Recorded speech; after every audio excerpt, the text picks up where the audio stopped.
দেখো, ট্রান্সলেশন করার আগে কিছু বেসিক নিয়মাবলী একবার রিমাইন্ড করে দিই, বা যারা প্রথম করছে তাদের উদ্দেশ্যে বলে দিই যে সবার প্রথমে কোনো একটা ধরো লৌহ ইস্পাত কারখানা তুমি খুলবে, ফ্যাক্টরি। তার মানে কি লাগবে? তোমার প্রথমে র মেটেরিয়ালস লাগবে, অর্থাৎ লোহা লাগবে, আয়রন লাগবে, তারপরে অন্যান্য জিনিস লাগবে। সুতরাং এই এই ক্ষেত্রে একটা সেন্টেন্স স্ট্রাকচার তুমি যখনই করতে যাবে, অর্থাৎ ট্রান্সলেশন বা কোনো একটা সেন্টেন্স বানাবে, সেই বানাবার জন্য ওয়ার্ড স্টক দরকার, না তুমি করতে পারবে না। তো ওয়ার্ড স্টক বাড়াবার নিয়ম হচ্ছে এক, সিনোনিম অ্যান্টোনিম যেরকম ভাবে পড়ছো এরকম ভাবে হতে পারে, এবং হচ্ছে প্রতিনিয়ত প্র্যাকটিস করা। অর্থাৎ কোনো একটা টপিক কিছু, তো কোনো একটা বই থেকে লিখছো বা পড়ছো, বা সব থেকে যেটা বেশি ভালো হয় যে প্রতিদিন, ঠিক আছে, নিয়ম করে প্রতিদিন তুমি এক দু পাতা করে, ঠিক আছে, দু পেজ করে কি হচ্ছে যে বিভিন্ন স্টোরি রাইটিং গুলো পড়ো। ঠিক আছে, আমি কোনোদিনই নিউজ পেপার রিডিং রিকমেন্ড করি না। অনেকেই বলে নিউজ পেপার রিডিং করলে ভালো হয়, কিন্তু নিউজ পেপারের যে রাইটিং আর আমরা যেরকম ভাবে লিখি, অনেক আকাশ পাতাল পার্থক্য আছে। কারণ ওখানে নিউজ পেপারে তো রিপোর্ট রাইটিং বের হয় কোনো টপিকের উপর, মানে ওটা একটা অন্য ছন্দে লেখা হয়, অন্যভাবে। তাই যদি তুমি একদম শুদ্ধভাবে বা ভালোভাবে ঠিকঠাক ভাবে সেন্টেন্স যদি স্ট্রাকচার শিখতে চাও, তাহলে আমার মতে একটাই জিনিস রাস্তা, সেটা হচ্ছে যে স্টোরি পড়া, অর্থাৎ যেটাকে টেক্সট মানে প্রোজ বলা হয়, পোয়েম নয়, প্রোজ যেগুলোকে বলা হয়। অর্থাৎ 5, 6, 7, 8, 9, 10 যে সমস্ত টেক্সট বুক যেগুলো আছে, সেই টেক্সট বুক গুলোকে ভালো পড়া, এবং শুধু পড়ে মুখস্থ নয়, মানে সেন্টেন্স গুলোকে যখন পড়বে একটু বুঝে বুঝে পড়া। এক্ষেত্রে একটা কি জিনিস থাকবে, সেন্টেন্স স্ট্রাকচারটাকে বুঝতে পারবে, এবং হচ্ছে ভুল হওয়ার সম্ভাবনা কম। আর বাজারে চলতি যে সমস্ত বইগুলো রয়েছে, সে তো ধরো নামি দামি যারা রাইটার থাকে তাদের নাম দিয়ে চালিয়ে দেয়, যে এই সম্পাদিত অমুক এর করেছে, কিন্তু আদৌ তারা লেখে কি লেখে না। ওদের নাম দিয়ে অন্যরা লিখে ওর নাম দেয়, দিয়ে ছাপিয়ে দেয়। অর্থাৎ অনেক সময় এগুলো কি হয়, সেন্টেন্স স্ট্রাকচারে অনেক ভুল থাকার সম্ভাবনা থাকে। তো সেই কারণের জন্য তুমি নিজেই যখনই পড়বে না, তখন নিজে নিজে কোন সেন্টেন্সটা ঠিক আছে বা কিভাবে এগোবে নিজে নিজে তুমি ধরতে পারবে। আর তারপরে বাকি তো আমি আছি, কয়েকদিন প্র্যাকটিস করে নিই, তারপরে যে সমস্ত টপিকগুলো করাবো আগে তোমাদেরকে দিয়ে দেবো, সেইগুলো তোমরা একটু করে সেন্ড করবে, আমি একটু চোখ বুলিয়ে দেবো। তাই হচ্ছে প্রতিদিন ওয়ার্ড স্টক বাড়ানোর ওই একটাই রাস্তা, যে রাইটিং মানে বা হচ্ছে আমাদের সেকেন্ড ল্যাঙ্গুয়েজ ইংলিশ যেটা, মানে যার যেটাই সেকেন্ড ল্যাঙ্গুয়েজ, সেটা বোঝার জন্য আগে কি করতে হবে, বেশি বেশি করে রাইটিং পড়তে হবে, মানে ইংলিশ লেখা বেশি করে আগে পড়তে হবে, তবেই তুমি করতে পারবে। আর ওইভাবেই তোমাকে ওয়ার্ড স্টক আস্তে আস্তে বাড়াতে হবে। যখনই তুমি দেখা গেল যে 20-30 খানা এরকম প্যারাগ্রাফ রাইটিং করছো, ঠিক আছে, বা পড়ছো, তখন দেখবে কম বেশি ওয়ার্ড স্টক আস্তে আস্তে জানা হয়ে যাচ্ছে। দেখো, যে বাংলা থেকে ইংরেজি করার নিয়মাবলী 1 নম্বর হচ্ছে কি, সবার প্রথমে টেন্স চেনা। ঠিক আছে, এটা ভীষণ ভাইটাল পয়েন্ট, যে টেন্স যদি না চিনতে পারো, টেন্স যদি ভুল হয়ে যায়, তার মানে জানবে যে সব ভুল, মানে পুরোটা কেটে জিরো তোমাকে বসিয়ে দিতে পারে।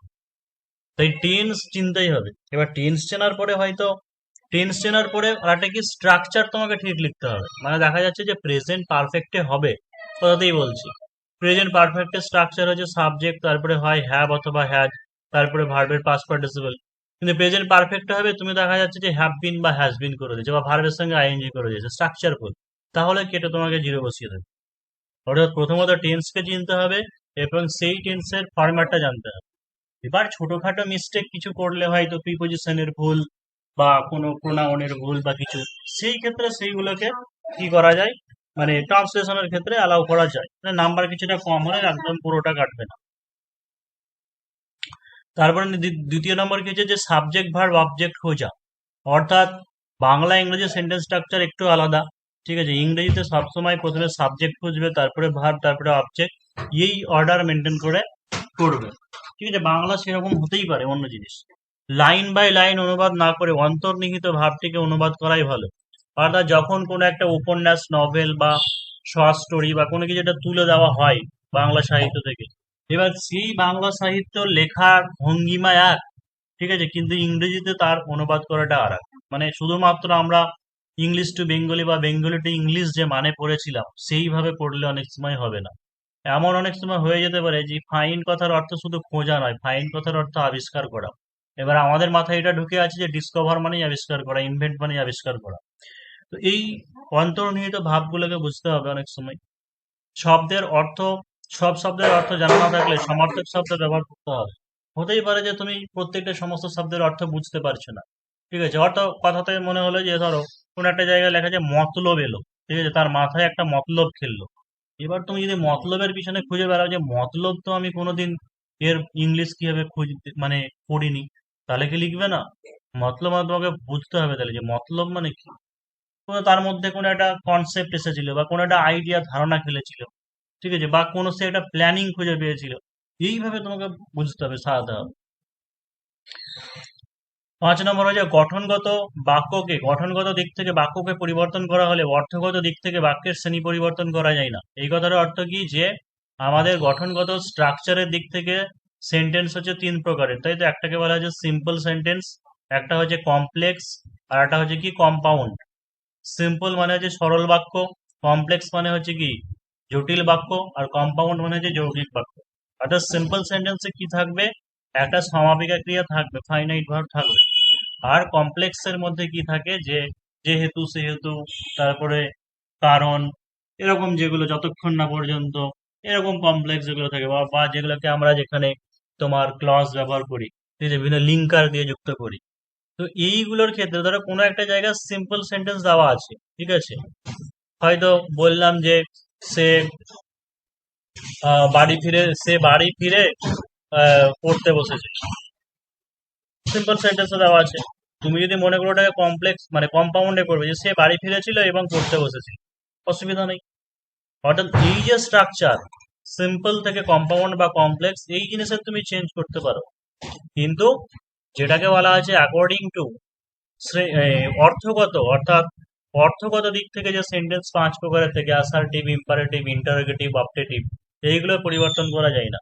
কোনো সেন্টেন্স যদি মনে হচ্ছে দেখো যে অপটেটিভ প্রার্থনাসূচক আছে বা এক্সক্লামেটরি আছে, তাহলে সেটাকে এক্সক্লামেটরিকে অ্যাসার্টিভ করবে না, সেটা ওই ট্রান্সলেশনের মানে ট্রান্সলেশন যে নিয়মে আছে সেই নিয়মেই করতে হবে। 6 নম্বর হচ্ছে ডাইরেক্ট স্পিচ, বাক্যকে সেইভাবে অনুবাদ করতে হবে সেই টেন্সের মতো করে। অর্থাৎ ন্যারেশন চেঞ্জ আমরা যেমন করেছি, ঠিক আছে, যেটা ডাইরেক্ট স্পিচ কমা কোটেশনের ভেতরে থাকে। তো কোনো একটা দেখছো যে প্যারাগ্রাফ হয়তো পাস্ট টেন্সে লেখা আছে, কিন্তু কোটেশনে কোনো কিছু উদ্ধৃতি তোলা আছে। তার মানে উদ্ধৃতি মানে কি, উদ্ধৃতি মানে যেই সময়ে তোলা হচ্ছে বা যে সময়ে বলা হচ্ছে সেই সময়ের টেন্স মতো আমরা লিখবো। সেই হিসেবে টেন্সটা কেমন মনে হচ্ছে, যে প্রেজেন্ট না পাস্ট, আমাকে দেখতে হবে সেই মতো আমাকে উদ্ধৃতির ভেতরের অংশটুকু সেই টেন্সে লিখতে হবে। ওটাকে আবার এমন নয় যে তুমি ডাইরেক্ট স্পিচ আছে তুমি ন্যারেশন চেঞ্জ করে হয়তো ইনডাইরেক্টে করে দিলে, তা করা যাবে না ট্রান্সলেশনে। 7 নম্বরে যে কোনো বড় বাক্যকে দুটি অংশে ভাগ করা যেতে পারে। কোনো বড় বাক্য যেটাকে হয়তো মনে হচ্ছে যে তুমি একটা সেন্টেন্স আনতে পারছো না ইংরেজিতে, অসুবিধা নেই, তুমি সেটাকে পার্ট পার্ট করে দুটো সেন্টেন্সে ভেঙে নিতে পারো। যেমন এটা হচ্ছে দেখো যে ঘরে বাইরের বা হচ্ছে ছোট গল্প, মানে ওই উপন্যাস থেকে হয়তো কিছু একটা নেওয়া হয়েছে। এটা ছোট গল্প একটা ছিল রবীন্দ্রনাথ ঠাকুরের। তো এরকম ধরনের জিনিসগুলো কি সেন্সটাকে বুঝতে হবে। আর এবার ট্রান্সলেশনের জিনিস কোথা অনেকে বলবে হয়তো যে কোথা থেকে করব, কিভাবে বাড়াবো, মানে কিভাবে ইমপ্রুভমেন্ট করব। তো একটা তো জিনিস দেখো যে আমাদেরকে সরাসরি মাঠে নামতে হবে, মানে এরকম প্যারাগ্রাফ অনুযায়ী। আবার কখনো কখনো যেগুলোকে ওয়ান লাইনার টাইপের করাবো, ওয়ান লাইনার সেরকম ভাবে শিখতে হবে। আবার হচ্ছে কখনো কখনো সিম্পল, কমপ্লেক্স, কম্পাউন্ড আলাদা আলাদা সেন্টেন্স স্ট্রাকচার করাবো, সেখান থেকে ইমপ্রুভমেন্ট আসবে। ভয়েস চেঞ্জ, নার্স চেঞ্জ করাবো, সেখান থেকে বুঝবে। পার্টস অফ স্পিচ করাবো, সেখান থেকেও সেন্টেন্স স্ট্রাকচার হবে। অর্থাৎ সব মিলেমিশে করতে হবে। সেকেন্ড ল্যাঙ্গুয়েজ মানে এটা, যে আজ পর্যন্ত এরকম হয়নি যে পিএইচডি করেছে যে স্যারও, ঠিক আছে, যে সে সব সেন্টেন্স ঠিকঠাক ভাবে পড়তে পারে, লিখতে পারে, এমন সেও পারে না, তারও হয় না। অর্থাৎ এইগুলো হচ্ছে একটা কন্টিনিউয়াস প্র্যাকটিসের ব্যাপার, যে প্রতিনিয়ত আমাদের কি করতে হবে, অনুশীলন করে যেতে হবে, আর হচ্ছে ইমপ্রুভমেন্ট আনতে হবে। মানে এর আলটিমেট, লিটারেচারের আলটিমেট বলে কিছু হয় না, ঠিক আছে। যদিও এখন পরীক্ষাতে সবাই বাংলায় লিটারেচারে 100-তে 100 পেয়ে যায়, ঠিক আছে, এখন যুগ বদলেছে। তো সেটা অ্যাকচুয়ালি পাওয়া যায় না, কারণ ওটা পাওয়া মানে কি, মানে সে আলটিমেট সবই জেনে গেল লিটারেচারে। তো দেখো যে রবির বাবার রাজার মতো ধনসম্পত্তি, অভাব নেই কিছুর, তবুও রবিকে থাকতে হতো সাদাসিধে ভাবে। জামা কাপড় পরেন সাধারণ রকমের, জুতার মধ্যে শুধু একজোড়া চটি। রবি একদিন জামা পরতে গিয়ে দেখেন জামার পকেট নেই। অমনি রাগ করে চললেন পারিবারিক দর্জি নিয়ামতের কাছে। কি কি ধরনের জামা হয়েছে, পকেট কোথায়? পকেট? পকেট নেই বলছো? দর্জি তারপর মুচকি হেসে বলে, আমি ভুলে গেছি তাহলে। আর এমন ভুল করো না, আমার এইসব জিনিস এখন রাখি কোথায়? এই বলে রবি কয়েকটা ভাঙা কাঁচ, গুলি ও পাথরকুচি মতো তার সব অমূল্য সম্পদ দেখালেন। তার মানে এটা পুরোটা হচ্ছে কি একটা স্টোরি রাইটিং আছে, ঠিক আছে, একটা স্টোরি গল্পের মতো করে দেওয়া আছে। এর দেখো যে কোথাও উদ্ধৃতি তোলা আছে, ঠিক আছে, এর যে অন্তর্নিহিত মানে, সেই অন্তর্নিহিত মানেগুলোকে বুঝতে হবে। ফার্স্ট বাক্য সেন্টেন্সে কি দেওয়া আছে? রবির বাবা রাজার মতো ধনসম্পত্তি। কোথাও দেখো বাংলাতে কিন্তু ভার বুঝ্য থাকতে পারে। রবির বাবার রাজার মতো ধনসম্পত্তি কি হয়? হয় হতে পারে আছে, না হলে হবে ছিল। পরে কি আছে যে অভাব নেই কোনো কিছুর, তবুও রবিকে থাকতে হতো। এই যে এখানে তো বলে দিয়েছে থাকতে হতো সাদাসিধে ভাবে। তার মানে কি অভাব নেই, মানে কি অভাব ছিল না কোনো কিছু। অর্থাৎ কখনো কখনো এরকম আমরা পাস্ট টেন্সে, আদত পাস্ট টেন্স, কিন্তু বাংলা সেন্সে অনেক সময় লেখার ক্ষেত্রে আমরা এরকম প্রেজেন্টের মতো করে লিখি। কিন্তু ইংরেজিতে যখন আমরা লিখব, তার ভাবটা বুঝে আমরা সেই মানে টেন্সে লিখব। তার মানে কি প্রথম বাক্যটা এরকমই যে রবির বাবার রাজার মতো ধনসম্পত্তি ছিল। এখানে অক্সিলারি ভাব যেটা সেটা হচ্ছে ছিল। অভাব কোনো কিছুর ছিল না, তবুও রবিকে থাকতে হতো সাদাসিধে ভাবে। জামা কাপড় পরেন মানে কি পরেন, এটা শুনে কি মনে হচ্ছে? শুধু ধরো অনলাইনে যদি অ্যাজ একটা অনলাইনার সেন্টেন্স হয় এই জামা কাপড় পরেন, তাহলে মনে হবে যে জামা কাপড় পরেন সাধারণ রকমের, মানে এমনি প্রেজেন্টের মতো মনে হচ্ছে। কিন্তু আমরা তো সবই পাস্টে লিখছি, মানে পাস্টেরই ঘটনা। তো জামা কাপড় পরেন মানে আমাকে বোঝানো যায় জামা কাপড় পরতেন সাধারণ রকমের। জুতোর মধ্যে একজোড়া চটি, তার মানে কি জুতোর মধ্যে তার শুধু একজোড়া চটি ছিল। রবি একদিন জামা পরতে গিয়ে দেখেন জামার পকেট নেই। মানে রবি একদিন যখন জামা পরতে গিয়েছিলেন তখন দেখেছিলেন তার জামাতে পকেট ছিল না। মানে সেন্সটা এরকম হয়ে আসবে।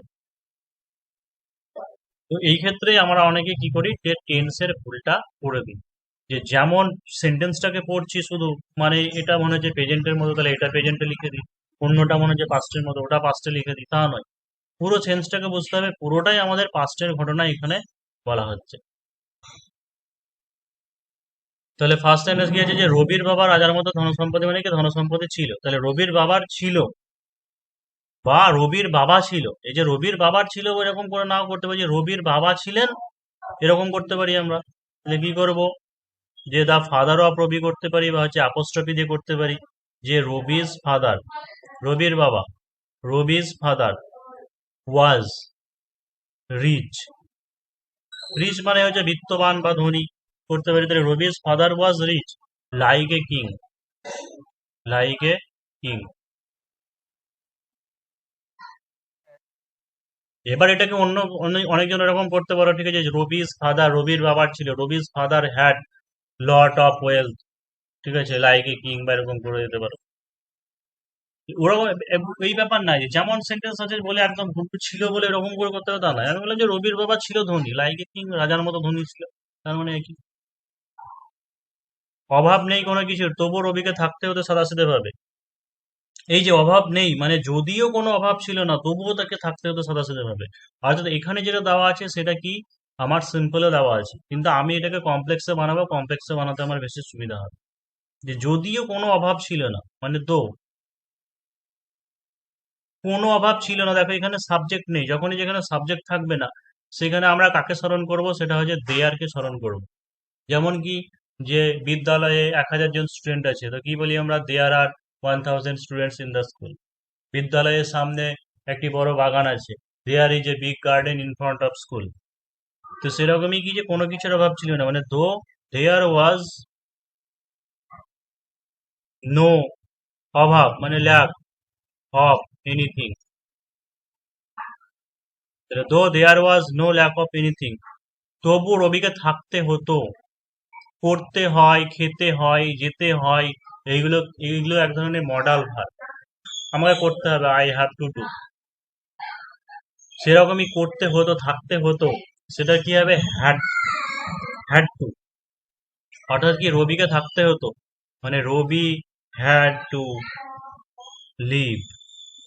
এখানে থাকতে হতো মানে কি সেই স্টে থাকার তো কথা বলা বলা হয়নি, মানে বাঁচতে হতো, মানে রবিকে বাঁচতে হয়েছিল, জীবন ধারণ করতে হতো সাদাসিধে ভাবে। তাই Rabi had to live, Rabi had to live an ordinary life, an ordinary বা সিম্পল লাইফ বা হচ্ছে অর্ডিনারি লাইফ।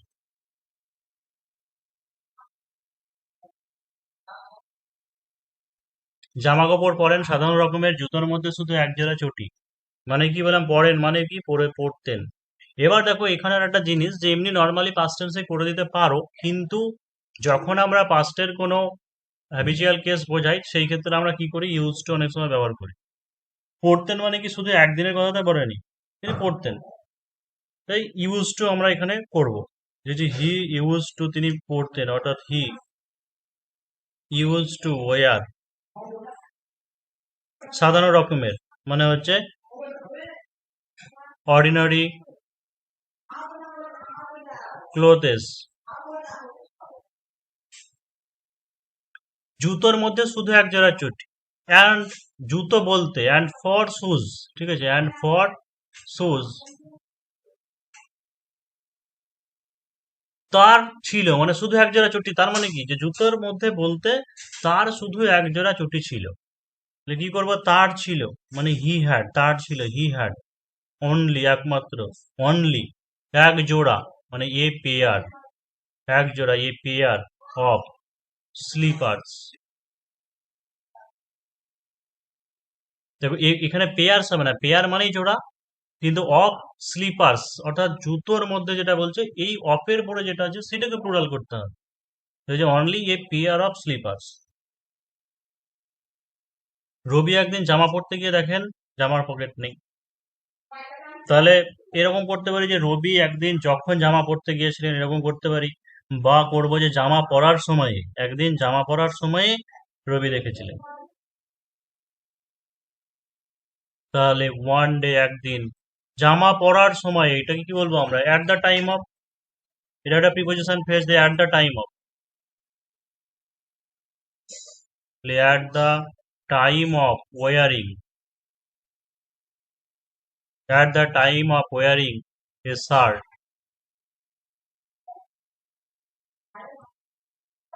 রবি গিয়ে দেখেন, মানে দেখেন মানে কি, শুধু দেখেন বলতে এটাকে শুধু সি করবো না। অ্যাকচুয়ালি সি দেখা মানে কি বলতো, জাস্ট এমনি তুমি চা খেতে খেতে রাস্তার দিকে তাকালে লোকজন যাতায়াত করছে, এই তাকানো, একটা জাস্ট নর্মালি তাকানোর ক্ষেত্রে আমরা সি বলি। এখানে দেখেন মানে কিন্তু নোটিস করেছিলেন, মানে খেয়াল করেছিলেন, লক্ষ্য করেছিলেন, তবেই তো তিনি বুঝলেন যে পকেটটা নেই। তাই স করে না করবো না, তাই কি করে যে রবি নোটিসড। স্যার, বলো। না, তোমার হোয়াইল দিয়ে করতে পারো, ঠিক আছে, ওয়ান ডে হোয়াইল হি ওয়াজ, তাহলে ওরকম করতে হবে যে while he was wearing a shirt, ঠিক আছে, হোয়াইল দিয়ে করলে পরে সেটা কন্টিনিউয়াস টেন্সের করতে হবে, যে হোয়াইল হি ওয়াজ যখন তিনি একটা শার্ট পরছিলেন। আমি করে দিলাম একটা ড্রেসিং আপ। প্রিপোজিশন মানে সিম্পল সেন্টেন্স, এখানে করে দিলাম যে at the time of wearing a shirt, মানে সব পড়ার সময়। হোয়াইল দিয়ে করা যাবে, অবশ্যই করতে পারবে। বলছি ড্রেসিং আপটা করা যায়, ড্রেস আপ। হ্যাঁ করবো, হবে। রবি নোটিস দ্যাট, এটা আর ছিল না, তার মানে কি হবে, ইট হ্যাড, এটা আর ছিল না, ইট হ্যাড নো পকেট।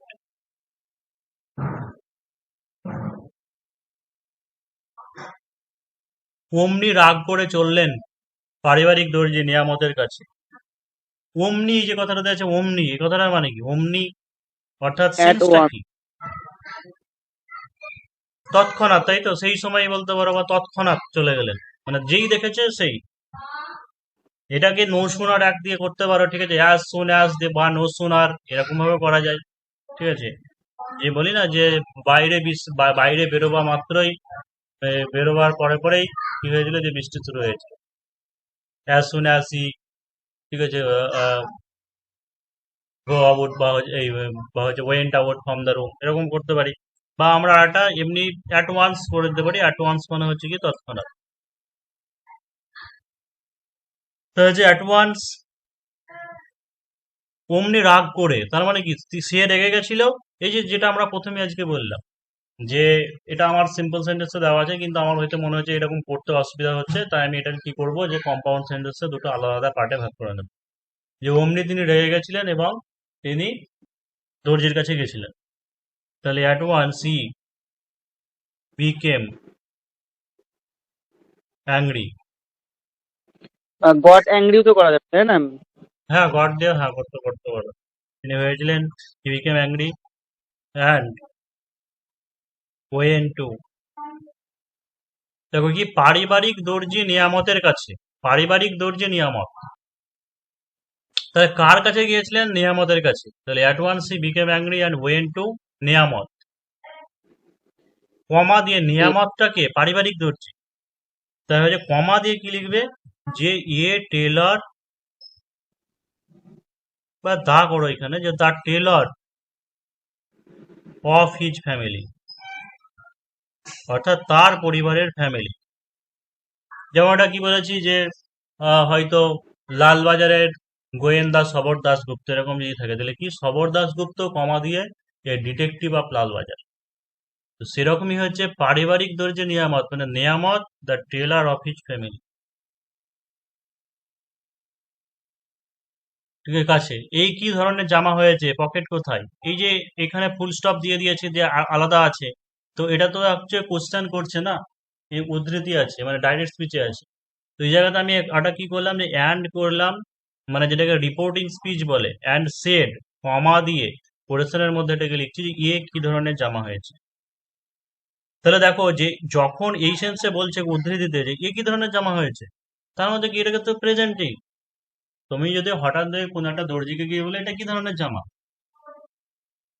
তার মানে কি যে ওটা প্রেজেন্ট টেন্সেই লিখবো, যে what kind of shirt is this, যে হোয়াট কাইন্ড অফ বা type of shirt is this.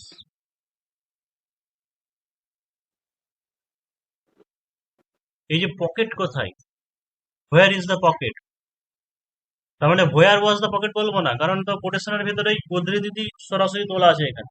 তো কি হবে, হোয়ার ইজ দ্য পকেট,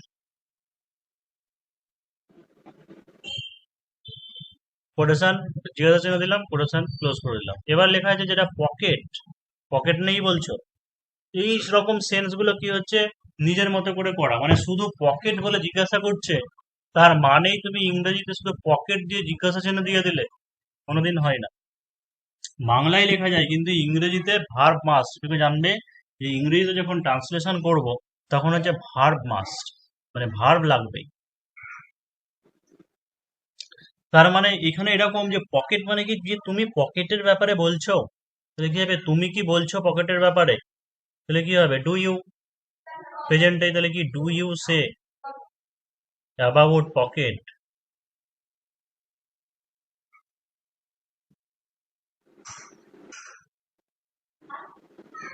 তারপরে মানে যেটা পকেট শুধু লেখা আছে তার বদলে ওটাকে লিখছি, হ্যাঁ, মানে যেটা প্রথমে লেখা ছিল একটা যে পকেট জিজ্ঞাসা চিহ্ন, এটুকুর বদলে আমি এতটুকু লিখলাম, ইংরেজিতে ওটাই, যে বাংলার ওইটুকুর বদলে মানে ভাবটাকে বোঝানোর জন্য এতটুকু লিখতে হবে, যে do you say about pocket, তুমি পকেটের ব্যাপারে বলছো।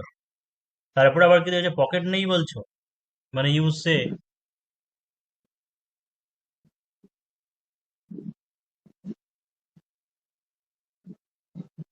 দেয়ার is no pocket.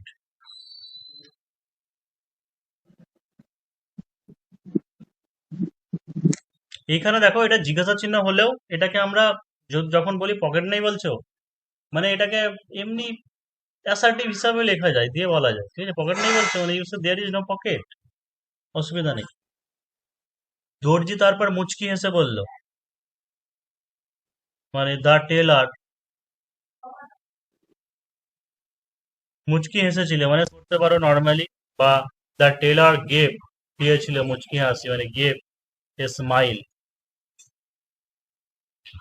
Did smile and said, and comma quotation, এই যে আমি ভুলে গেছি তাহলে, ঠিক আছে, তাহলে যেটা আছে দেন বলতে পারো দেন। এই যে আমি ভুলে গেছি, তুমি ভাবো যে তোমাকে কেউ বলছে বা দর্জিকে বলছে যে পকেট কোথায়, পকেট নেই, তখন বলছে আমি ভুলে গেছি, তাই এই সেন্সটা কি হবে, যে আমি পকেট বানাতে ভুলে